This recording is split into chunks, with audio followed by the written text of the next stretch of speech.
Unfortunately, the effects of abuse don't immediately stop the moment you leave the relationship. Honestly, the effects can follow you even years and decades after. I have talked to women in their 60s and 70s who are in abusive relationships in their 20s, and they are still haunted by what happened to them. And while this is definitely not a comfortable thing to talk about, it is overlooked far too often because it is so uncomfortable. And the fact of the matter is that if we do not address these things, this abuse is going to show up in our lives in so many different ways, but we won't realize how to connect it. We won't, put two and two together. Instead, we believe that it is our fault and that we are inherently broken, that we are a waste of space, that our kids would be better off without us, that, people would be better off without us, and so on and so forth.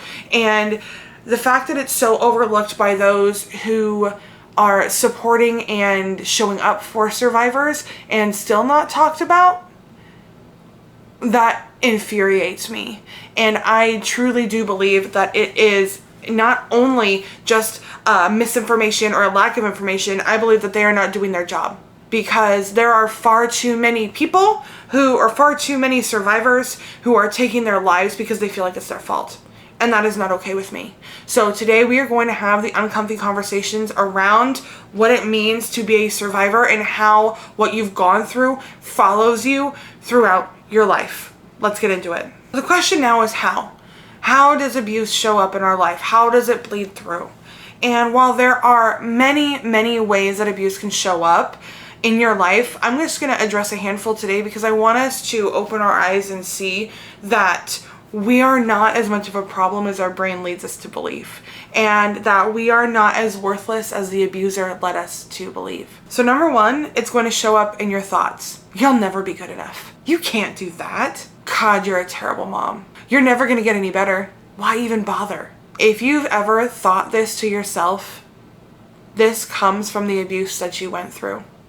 When you are in an abusive relationship, the first thing that the abuser does is take away your sense of self-worth and self-confidence. And the reason why is because they know that if they can get you to believe that you're worthless, that you're stupid, that you're dumb, to see yourself as below them, and you're constantly looking up to them for validation, they can get away with just about anything, because they're going to make you believe that you deserve it.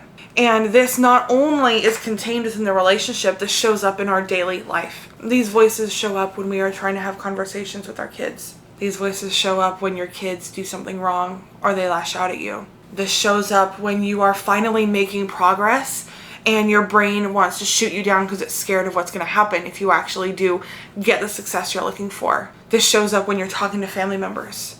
This shows up with trolls on the internet. It shows up in so many different ways and we don't even realize it. And so we just let these thoughts play on repeat because we believe them to be true. So why should we stop them if they're true?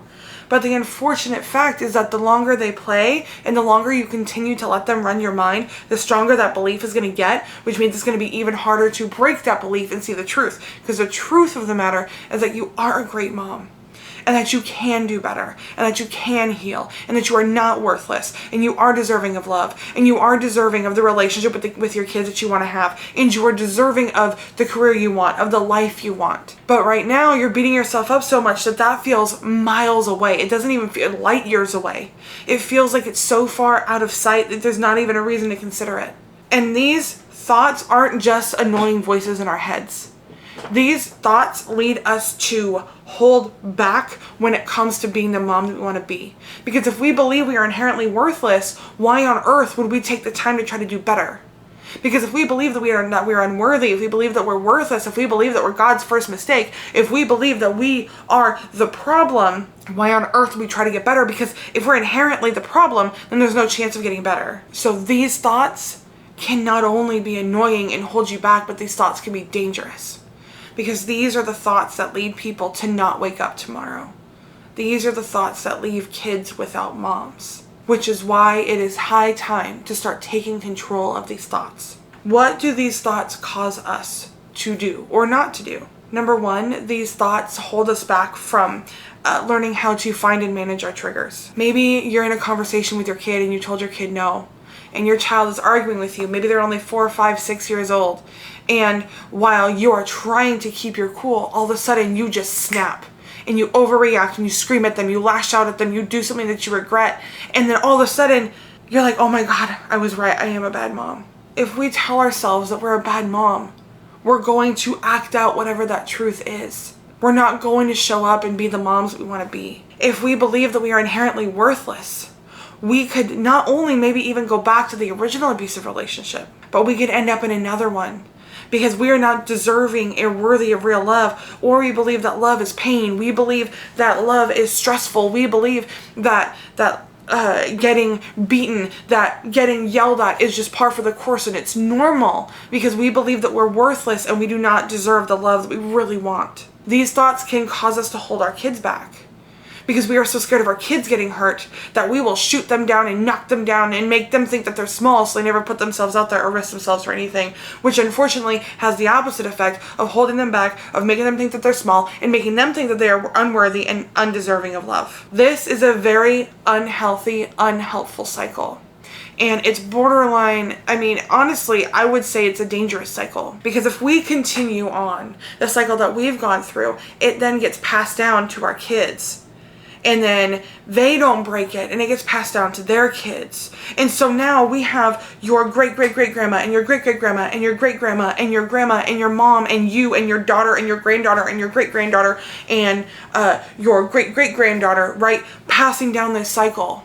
And the longer that this happens, the stronger this cycle becomes. And I don't know about you, but I would never want my son to go through the pain that I've gone through. And I am not saying this to make you feel guilty, Mama, not at all. I am bringing this up and I am addressing this because the longer that we avoid it and the longer that we believe that if we shove it under the rug, it's not going to bother us. If we just ignore it, it'll go away. If we just try to push past it and not address this, that things will get better eventually, the opposite will happen. It is so important that we take the time to acknowledge and address what we've gone through, to acknowledge and address these thoughts that are taking over our minds, to acknowledge and address how these thoughts are affecting our lives and what caused those thoughts to begin with so we can rip it up at the root. Because I am not about band-aid solutions. I mean, I teach the affirmations. I've got podcast episodes on them and the science behind them. I will teach you how to look at your life through gratitude. I teach you how to build up your self-worth. I will teach you all of these things,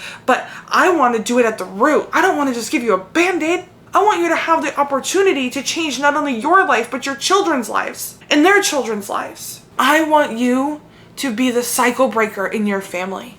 And I want you to be able to say, no, this stops with me.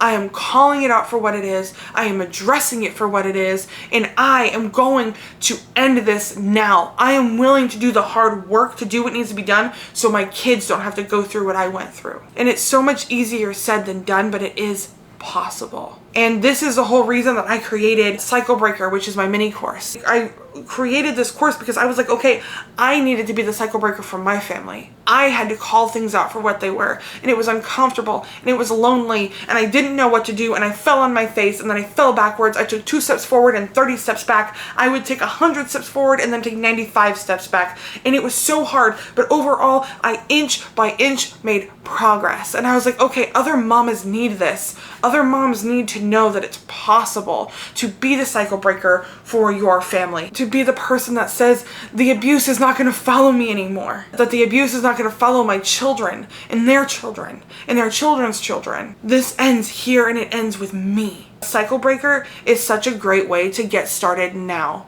Like, it is a course that you can do in a weekend. You could probably bust it out in a day if you sit down and dedicate the time to it and do the work. This is not just a workbook. It's not just a course to follow through and listen to make you feel good.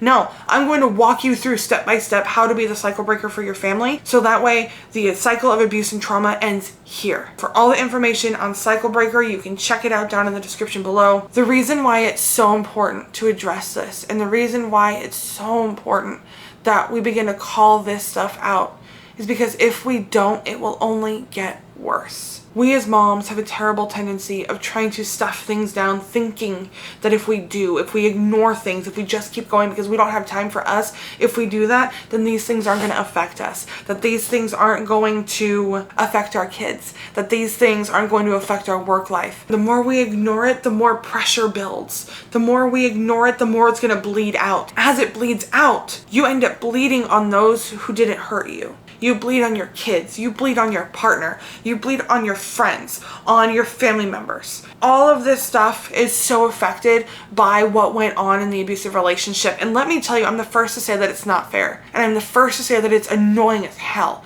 That's the thing that took me so long to heal, is the fact that I was like, it's not fair. I shouldn't have to heal from this. I shouldn't be bothered by this. I should not have to deal with the lifelong effects of being in an abusive relationship when I didn't ask for the abuse, when all I wanted was love and instead I got pain. It's not fair that they get to go out there and live their life while I am over here struggling. And all it did was hurt myself, and then it hurt my child. So I implore you, mama, take the time.